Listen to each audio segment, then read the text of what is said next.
If you find yourself in a hopeless state where you feel like your heart has in fact become hard, and you have developed this sort of a problem, sometimes the religious personality or the appearance of the religious personality is very intimidating. It's hard to talk to them. It's hard to be, you're scared to be around them because you know they're going to talk down to you about something. Right? You're afraid of them.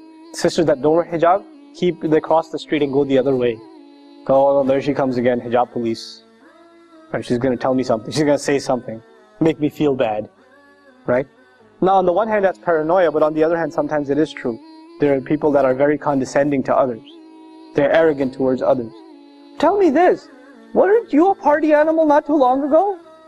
And when people try to tell you about it, how did you behave towards them? Did you forget where you came from? How far Allah brought you? Right?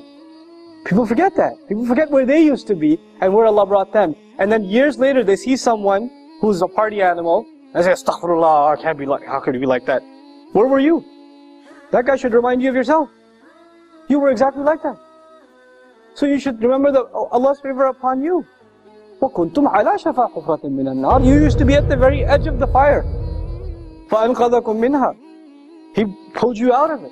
And it's in that ayah Allah says, فَأَلَّفَ بَيْنَ قُلُوبِكُمْ. Right? Same ayah. He put love between your hearts. To have love between your hearts, you have to remember you used to be at the fire's edge yourself. And you got pulled back, and it wasn't because of you. It's not because you're a really smart person, and that's why you deserve to be pulled back. Whose favor was it to you? It was Allah's favor to you. How dare you look at somebody else and think like that? Right? This arrogance is a horrible thing. It'll wipe out all the goodness out of you. It'll wipe all the goodness out of you. And it is most of the time our youth who end up into heated debates about whatever, if it's a theology issue, if it's a fiqh issue, if it's an MSA presidency, I don't care what the issue is. Doesn't even matter. You know usually what the root problem of the debate is? It's ego. It's a big ego. That's all it is. People talking about scholars like they're talking about some athlete. You know, that guy, I don't like him. I don't like what he says. Excuse me? Do you know what journey he made for the sake of Allah? Even if you disagree with him, the fact that he left his home, whoever that scholar is, and traveled halfway across the world to seek knowledge, and spent nights and nights and nights praying and memorizing and studying, you're going to just pass a comment on him like, oh, I don't like what he says, I think he's deviant. How dare you? What have you done?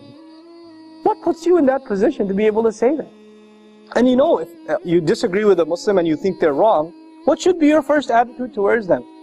You should pass a verdict on them that they're headed to hell, or should you genuinely be concerned for them? And if you were genuinely concerned for them, you wouldn't talk to anybody else about them. Who would you talk to? Themselves. You would go and talk to themselves. If there was sincerity in you, you would address your concerns to them, not to anybody else. But this shows lack of sincerity. This shows ego. This shows you've got your team, you're rooting for your side, and you're just gonna make comments about the other. That's immature, arrogant, egotist. This is what it is.